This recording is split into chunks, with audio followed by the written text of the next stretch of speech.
Bonjour à toutes et à tous, bienvenue. Beaucoup parlent de l'intelligence artificielle, mais sans comprendre réellement ce qui se cache derrière et comment, en tant qu'expert, en tant qu'ingénieur, on réussit à mettre sur pied une vraie intelligence artificielle.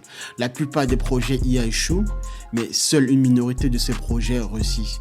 Et dans cette minorité-là, c'est parce que derrière, il y a des ingénieurs, il y a des experts qualifiés qui ont la maîtrise des compétences avancées sur la mise en place et procédures d'algorithmes et de compréhension des concepts mathématiques avancés et informatiques.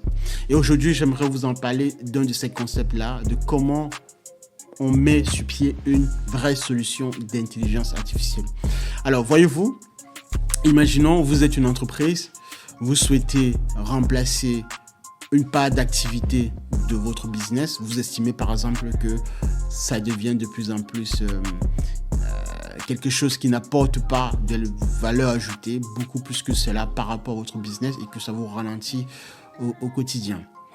Disons que vous avez identifié comme ça un nombre de tâches, un nombre d'activités au sein de votre entreprise que vous voyez vos salariés effectuer au quotidien et pour lesquels vous estimez que il y a peut-être une solution qui pourrait aller beaucoup plus rapidement.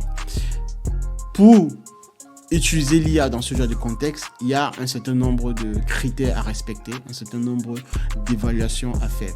En termes d'évaluation, il faut d'abord s'assurer que la tâche ou les tâches en question ou l'activité en elle-même est une activité répétitive ou une tâche qui revient comme ça de plus en plus. D'accord ? On va par exemple dire c'est l'envoi d'email tel jour, à telle heure, à telle personne, à tel destinataire. Et de plus, dans même l'exécution de la tâche, il faudrait remarquer une certaine forme de répétition, de pattern pour décortiquer la tâche en plusieurs mini-tâches, en plusieurs segments identifiables. Et c'est le premier critère comme ça fondamental sur lequel on va, je dirais, s'apaisantir en tant qu'expert pour évaluer ou pas le remplacement de cette tâche par une solution d'intelligence artificielle. Parce que dans la mesure où on sera capable d'identifier cette première phase-là, on pourra faire quoi cette fois-ci? Commencer à trouver les données qui modélisent comme ça les segments des tâches en question.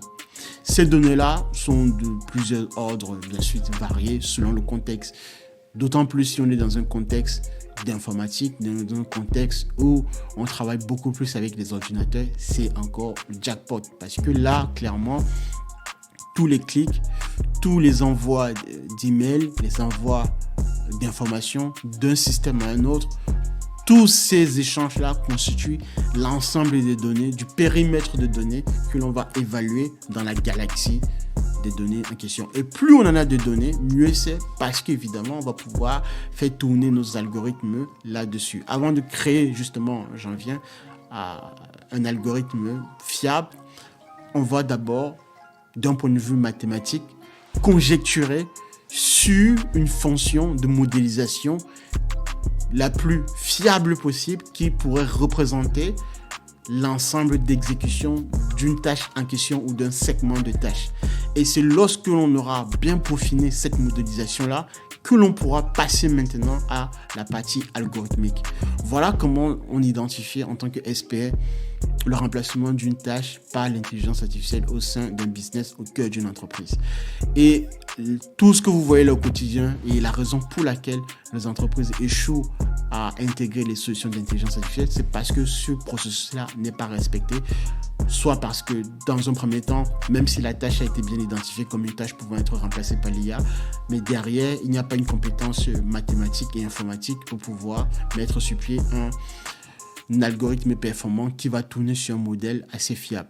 L'algorithme peut être performant, mais si le modèle mathématique n'est pas assez représentatif, d'accord, de la tâche en question, de l'activité en elle-même, vous n'allez pas avoir une solution d'intelligence artificielle fiable. Il n'y a pas de magie, ce ne sont que de mathématiques appliquées, d'accord, et de l'informatique, bien sûr, comme exécution, comme tâche finale.